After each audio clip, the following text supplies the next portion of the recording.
Hey guys, what is up? It's your girl. Welcome back to my channel. This video is going to be different than my other videos. Instead of talking too much about affirmations and manifesting, I'm going to talk about what I'm learning in the Bible and how that helped me move forward in my journey as a creator. So if you're new here, hey, I used to make like a lot of manifestation content. I had a spiritual awakening when I was 19, and I've just been finding lots of knowledge through twists and turns on this journey, and I made a YouTube channel to talk about things and share what I've learned with people because I think experiences are worth talking about. I haven't done my makeup in a while. It's actually been like several months since I used foundation, and I'm not sure if I really like it, but I did it for the purpose of the video, and later I want to try the Huda Beauty Easy Bake Ube powder. I've never used setting powder before, but I want to try it and see what it's like. And I want to compare it to like the banana cream setting powder. Anyways, so my introduction to Christianity was primarily growing up in America, and when I was in kindergarten, my family immigrated here from South India, and I went to a Christian private school as like my first introduction to the American education system. And I consciously don't remember everything about this community, but I remember kind of feeling like an outcast. I was the only kid with dark skin. I was the only kid that was like fobbish. So for example, where I'm from, we called the parents of our friends aunties and uncles. So when I was there, I was calling my classmates' parents aunties and uncles, and that was like embarrassing because they'd all look at me like very weird. And there was a lot of things that like through custom I was just not used to. So I just always felt like I didn't fit in with the kids, and that felt really hard, especially when you're like in a room of like 20 kids. Like, you want to be friends with everybody, or at least make one or two friends, right? Another thing that made it very difficult for me was I just didn't understand why we had to like say certain prayers all the time. I remember we would have events where we would go into like the church and like worship, and that didn't make too much sense for me. I didn't really understand like the Christian festivals like Easter, because my parents did not teach me about Christianity. Like, sure, over there they were teaching me like, this is the day when Jesus did this, we praise God for giving us this. And I was just, I guess as a kid, like, I knew God was like something real, because if he was not real, then we would, like, my teacher would not be working here and teaching me like you should be worshiping God this way. Like, God has instructed us to do this for him.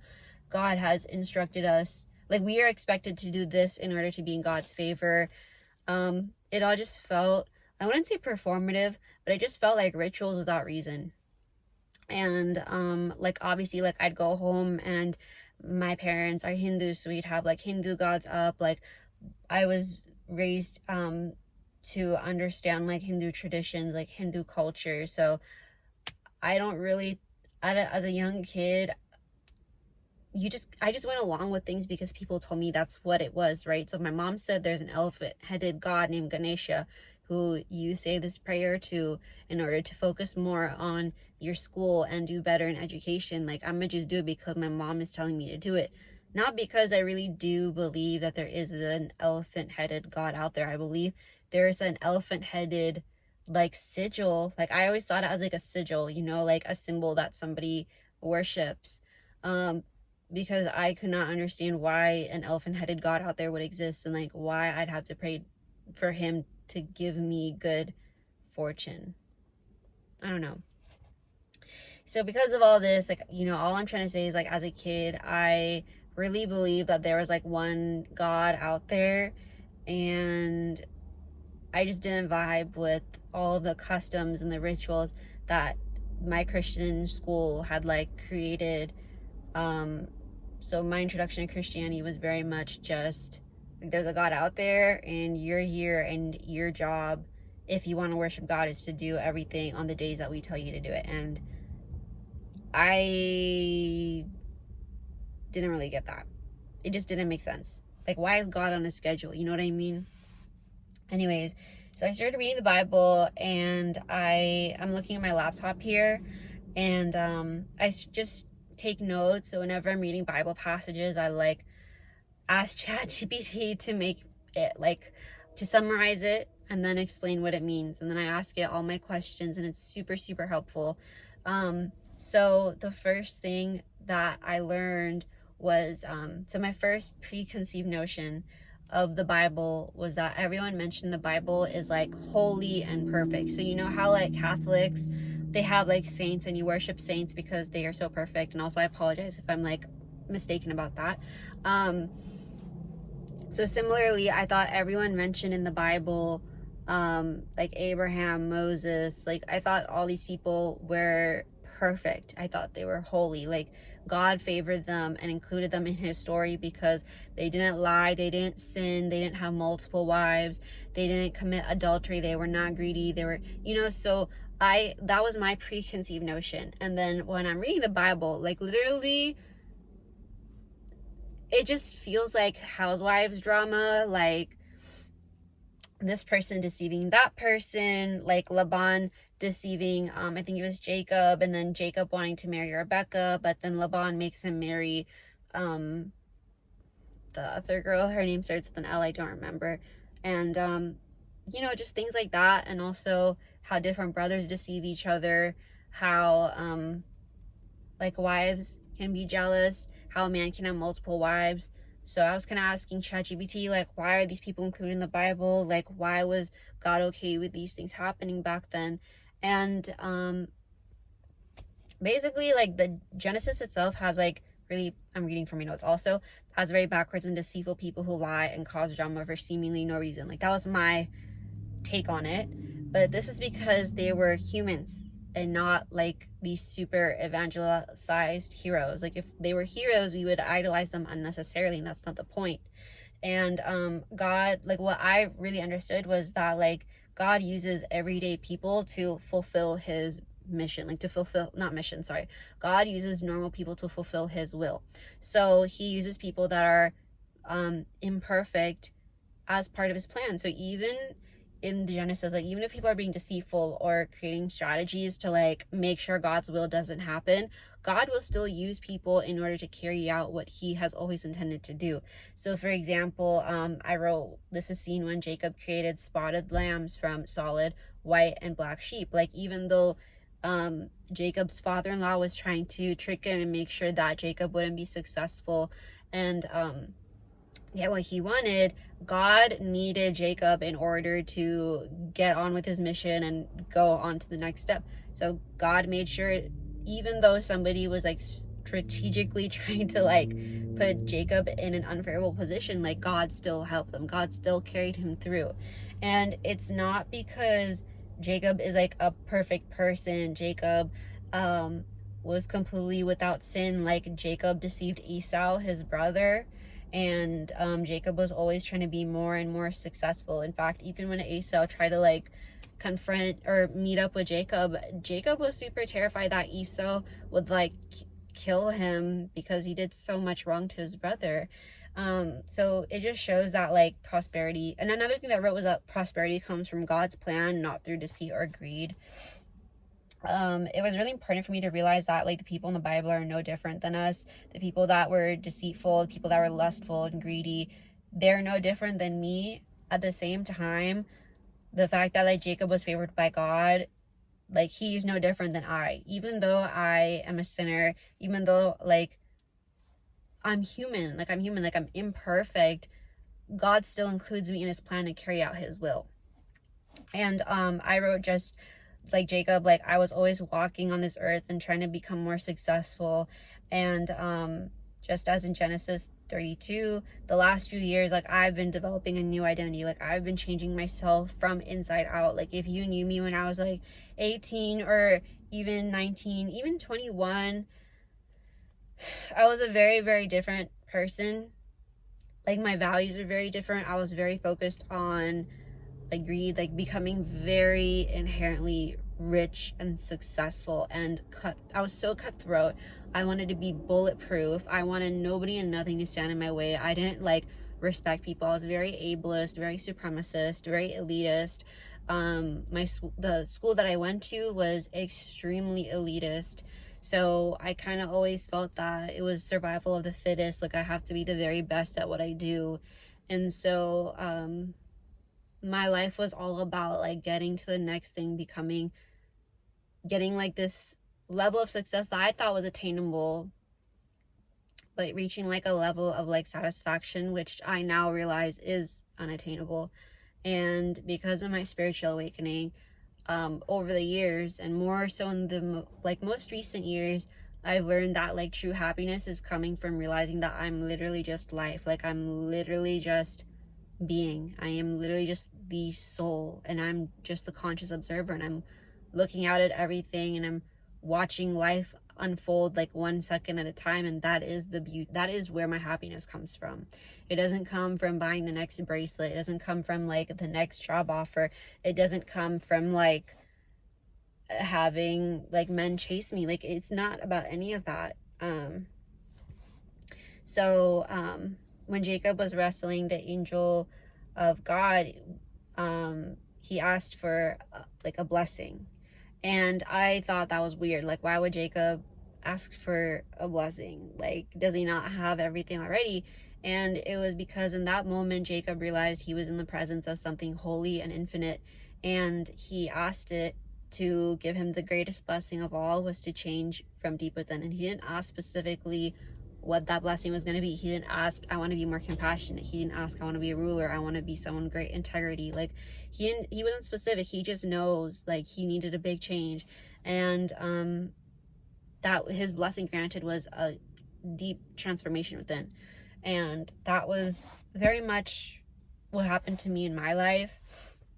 In the very beginning, when I first started reading the Bible, I'm like gonna jump notes here.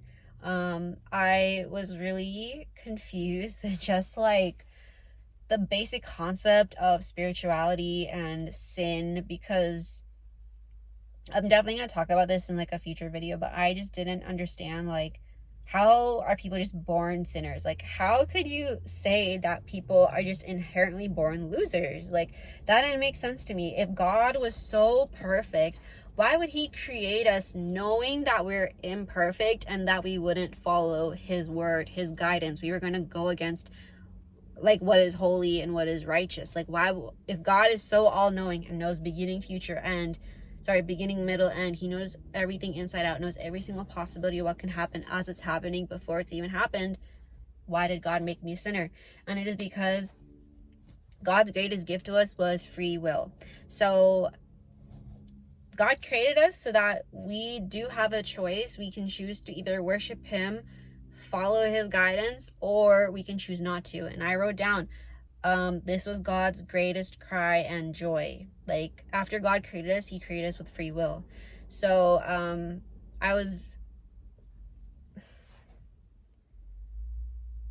through that, like when I followed that line of thinking, I realized like God knew every single thing I was gonna do after I was given free will. He knew every single possible combination of thoughts I was gonna think. He knew every single like possibility of my timeline. Yet he still gave me free will, and he still created me, and he's still keeping me alive here today. So to me, that's proof. Like, the fact, like, obviously, like, I have to believe in God. If you don't believe in God, like, welcome to my video. I don't know what you're doing here.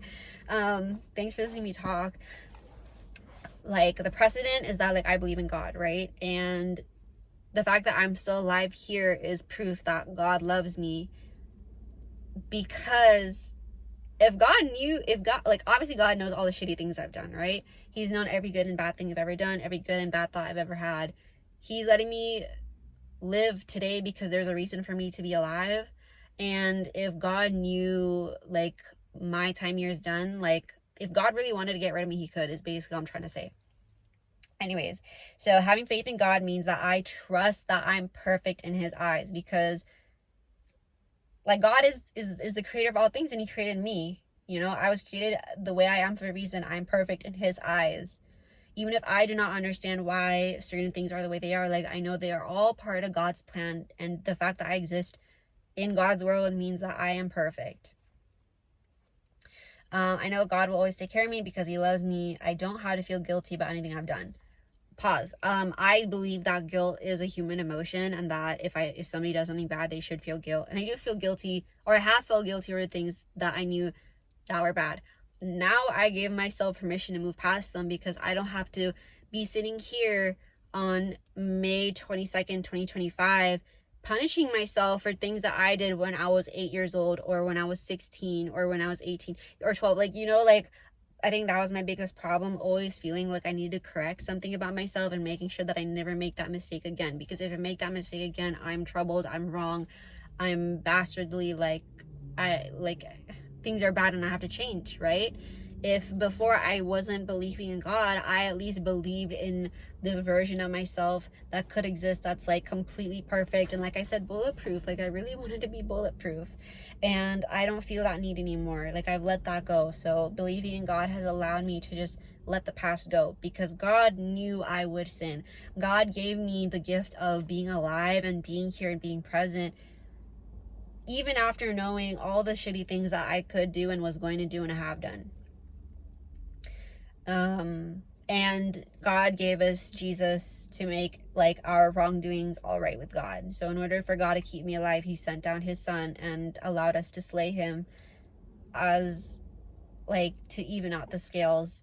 That's like, I don't personally believe that you have to slaughter something in order to be right with God. That's something that I'm still trying to understand on my path with religion and understanding Christianity. That's a question that I've been asking all my Christian friends, like, for like years. For as long as I could remember, I'd be asking my Christian friends, like, why does God require us to sacrifice something in order to absolve us of sin? But, well, I'll talk about that in the future once I figure it out.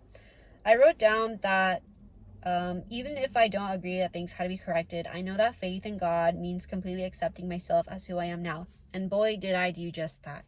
Trusting God gives me gifts. It is not a paycheck, it's a gift. So I think just believing in God and believing in Jesus makes me right with myself and makes me right with God. And I think that was like the biggest thing that came out of this. Like, the reason why it matters to you guys is because, sorry, there's like a weird shadow on my face. The reason why this matters to you guys is because I was making law of assumption content, robotic affirmation content, how to perfect every single thing in reality, and why it's up to you to change your reality. And I still stand by those beliefs. I will still teach anyone who wants to learn. Like, if you want to get coaching with me, like, I will still give you the exact same coaching that I use, that I've taught, and that like works. However, for me personally, I always felt like I was up against the biggest challenge, which was feeling like I'm enough, feeling that things are enough for me to be happy. So for example, when I'm manifesting, I was like really confused with what kind of person do I want to be in friendships? Do I want to be somebody that gets along with every single person, has a million friends? Like, do I want to be the girl that has like 25 bridesmaids? Or do I want to be the girl that only has one best friend and I'm satisfied by that? Because honestly, like, I very much am just satisfied having 1 to 2 close friends, and like, that's it. Like, I'm totally good, I promise. I was really confused because obviously on one end, like, having more, like, I'm a very social person. I love talking to people. I love getting to know people's lives. I love caring about people, helping people, going out with people. So the first situation would be ideal, but I know deep in my heart, like, I just want 1 or 2 close, loyal friends that I can talk to about anything and be myself around, and like, that's it. And I was confused which one I wanted to manifest, and I felt if I was not manifesting for the millions of friends, I was not living up to my potential. I was not being enough. And that kind of put me in a headspin. I kind of felt whenever I had an SP, I'd really pressure myself to manifest them back and manifest them into being like this perfect lover, when in reality, like, I didn't even want the SP. Like, to be very frank, like, I was very happy before the SP. I didn't need an SP to complete me. I was manifesting the SP just because like everyone in the community was manifesting SP, and I wanted to prove to myself that I could manifest an SP. I know I can manifest an SP. Do I want to? No. Like, I didn't want the SP, I'll be very frank. And sorry, the lighting must be so distracting, but I can't talk like this for the whole video. Or can I? Anyways, so that was another thing. I also felt that I was basically measuring my success on metrics that are pretty godlike. Like, for example, I felt that if I had the power to manifest with my own thoughts, I should manifest becoming the next Kim Kardashian. I should have millions of, like, a whole country's worth of people following me, praising me, loving me, giving me what I desire. And if I didn't have that, that means I'm not good enough when it comes to manifesting. And with knowing that I'm perfect in God's eyes, I completely release attachment to like these activities that are external to my being, and I'm focusing on just enjoying my life as it is right now, the way, like, literally the way it is right now. I'm not thinking about, what can I do right now to make this even better? What can I do to make myself happier? What can I, like, sure, maybe those thoughts come up here and there when I'm planning what to do with my day. Do I want to do anything this weekend? Excuse me, but like, I'm not being so hands-on and like tactile the way that I was before. So I'm very thankful that religion has given me the ability to accept myself the way I am in this moment, and let go of attachment to things that, quite frankly, don't matter to me right now. Like, I am very happy just talking in this video for like the 20 people that will watch it, and that's it. Like, I'm good. Like, I don't need to manifest this video going viral. I don't need to manifest like a whole large audience or like a whole big sum of like love and validation and affection. Like, I don't need those things. So it's 5:55 right now. I really hope that you guys enjoyed this video. I will see you guys in the next one. Love you so much. Mwah! Bye.